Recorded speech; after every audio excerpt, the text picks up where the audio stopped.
So we said how fossil fuels are basically the stored cumulative amount of energy that was captured over many, many millions of years by sunlight energy being converted into stored chemical potential energy through the process of photosynthesis, and then that dead organic material being further processed by pressure underneath the surface of the Earth to form these nice, dense, energy-rich fossil fuels. And we're now benefiting from millions of years of accumulation of that energy flow into a fuel. And that's what has made it a very valuable energy resource. So how much of that energy is available? How much fossil fuels are available? So we're going to first define a couple of technical terms, resource and reserve. And the difference between them is the resource is how much there is that is at least conceivably accessible to us, even if it's not technologically or economically viable to get at the moment, that we could imagine at some future time we could get to that. That's part of a resource. So the fossil fuel resource is the sum total of all the fossil fuels that are accessible, at least in principle, to us. Reserves are the fraction of that resource that have been found and identified and that it is economically viable to retrieve at the present time. So the chart here shows that we can identify some fraction of the total resource that we have found. And that's indicated on the left-hand side, the left third of this rectangle. And then only a fraction of that identified part of the resource is economically viable to extract at the moment. And then there's some other fraction of that resource that maybe it's difficult to get to, or it's a lower quality energy and not economically worth getting to, but we know it's there, we know where it is, and we can get to it.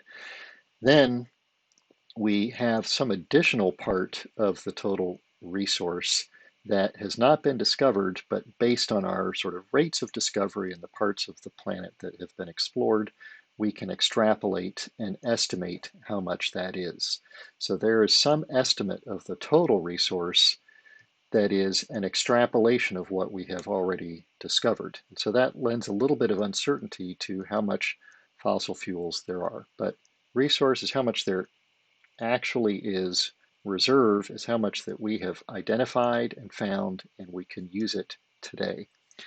So here are some charts showing for coal the reserves. That means identified, known, and economically viable resource reserve, rather, of this particular fuel in the different continents. And you can see it's not evenly distributed around the world. North America has much, much more than South America.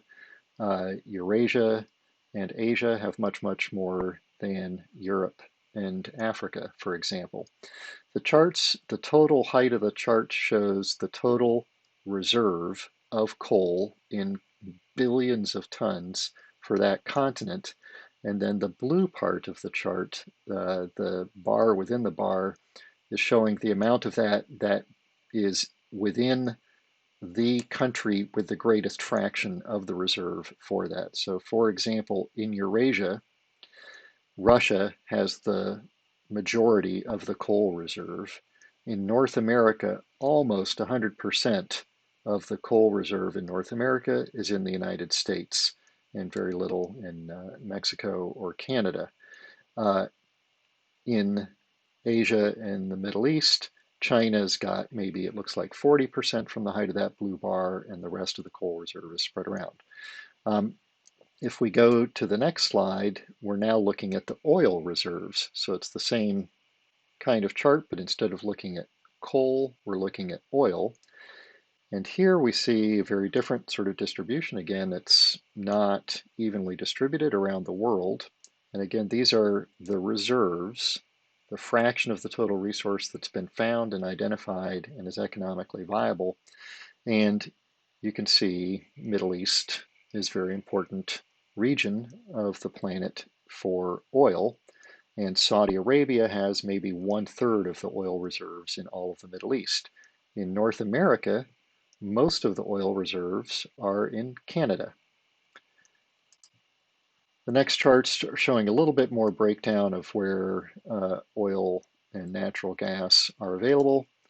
And this chart just shows how the amount of oil imported and produced in the United States has varied from 1950 until about 2015 or so.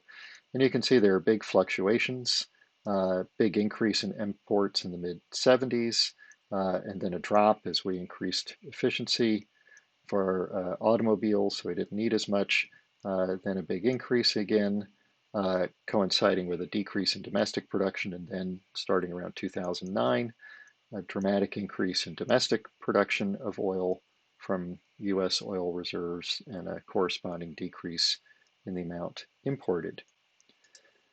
How do we get to these reserves?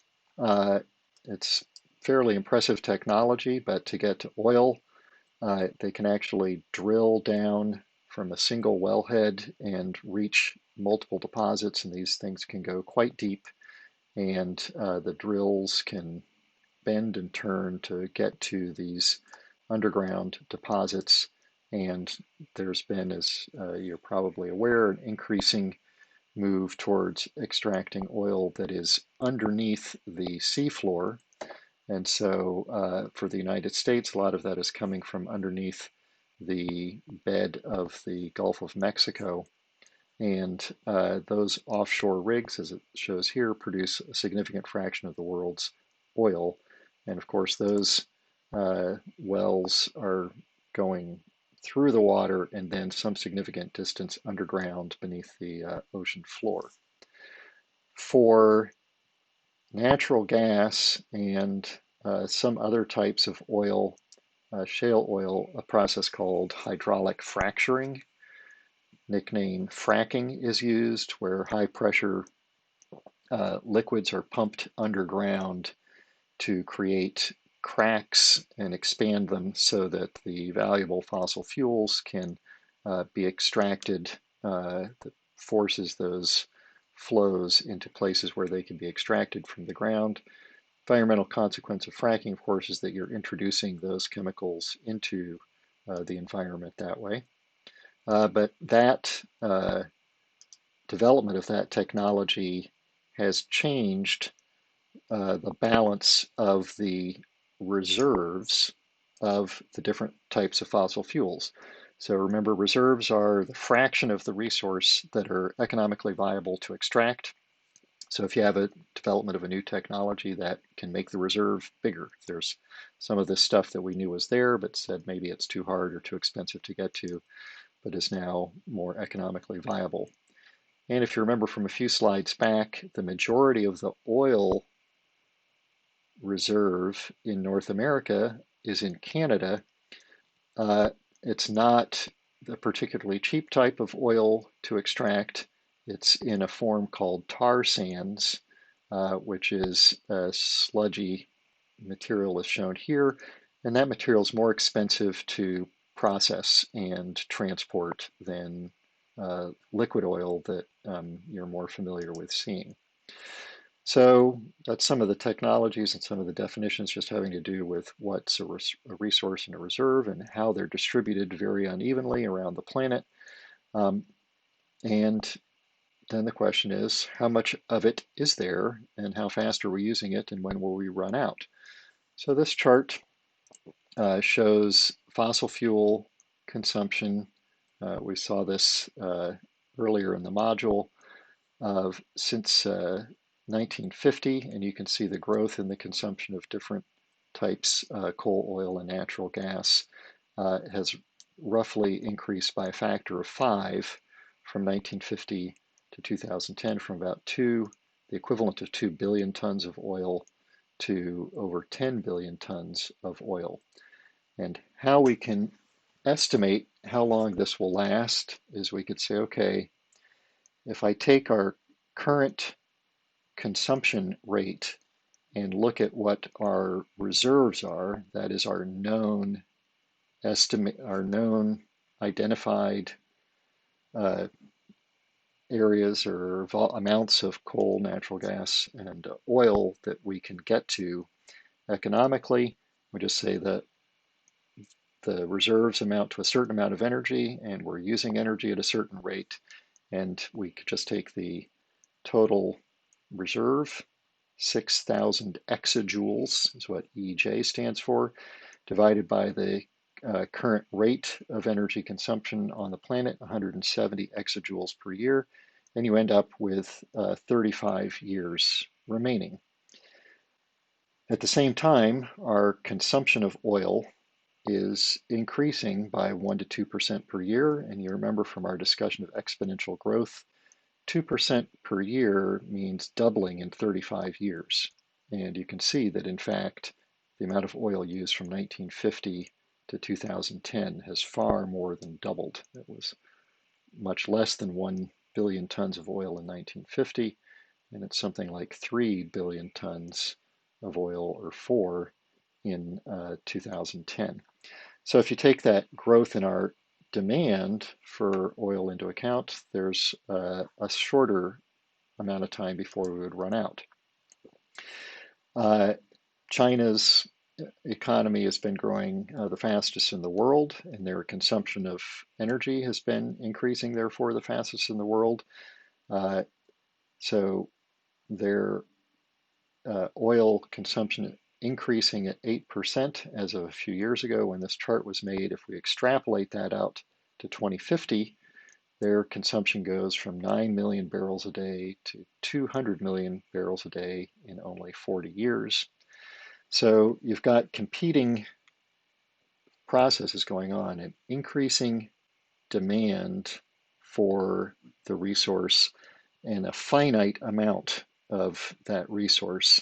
And so as the demand goes up, the amount that's in the resource is actually declining. So you've got a collision. I want more, but there's less and less available because I'm consuming it as I go. It's sort of be like if you drive your car, if you're just driving your car at a constant speed, your gas tank is going to go down, your gas needle is going to go down at a constant rate. With every 50 miles or 25 miles, it's going to drop by a gallon. So if you've got 10 gallons, you know how far you can go before you get empty.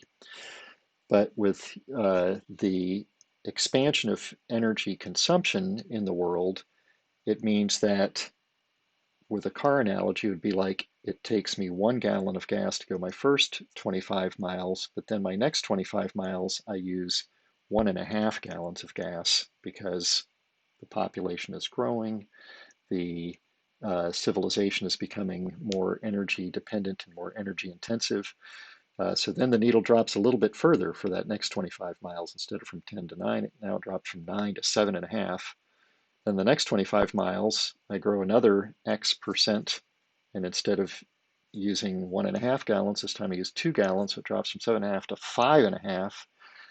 Then maybe the next time it takes 2.5 gallons, I drop from 5.5 to 3, and then the next one I'm down to 0. So there's an accelerating loss of that resource, or the reserve rather, the amount that I can get to, when there's both a growth of the demand against a finite supply.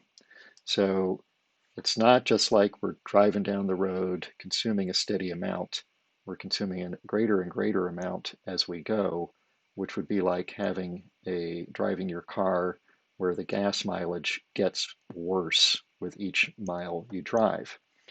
So Hubbert's peak describes a mathematical model for when you run out of a finite reserve of something, when you've got a growth in the consumption. And what it predicts is that when the production of that finite reserve starts to drop, you have reached the halfway point in time of how much oil you will have. And if we look at the data, here we're seeing data up to about 2010 or so of oil production, and you can see that it's not exactly really following that mathematical curve perfectly.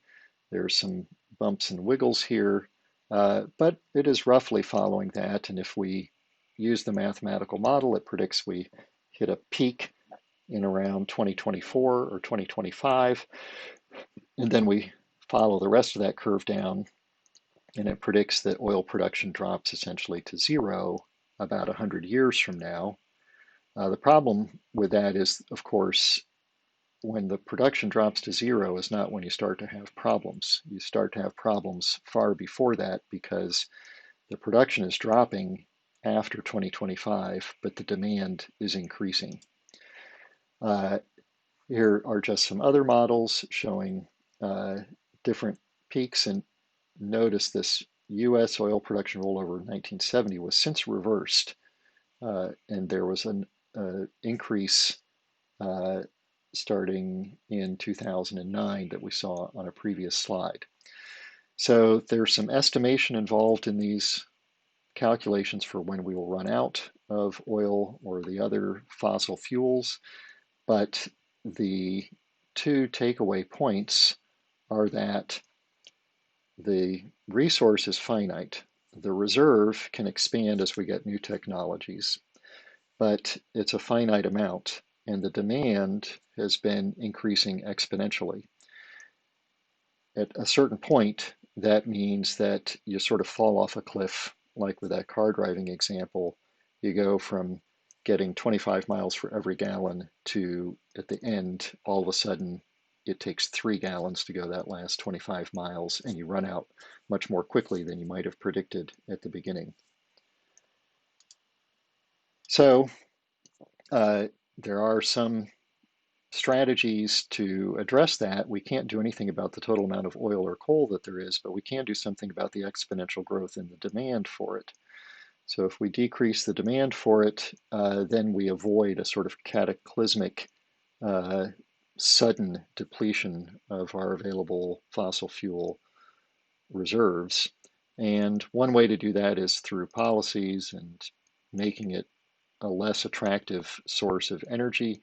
And so governments can do that, for example, by putting taxes on things. And here you can see that the price of a liter of gasoline varies by a factor of several around the world. In Norway, over $1.50 per liter, and this is prices from a few years ago, 2016 or 2015. And in Nigeria, Iran, Russia, and even the United States, it's about a third or less of that cost. And the difference is entirely due to just what the government decides to put on as a tax, as a disincentive to using it, as well as a source of revenue to do things to supply road infrastructure or pollution mitigation.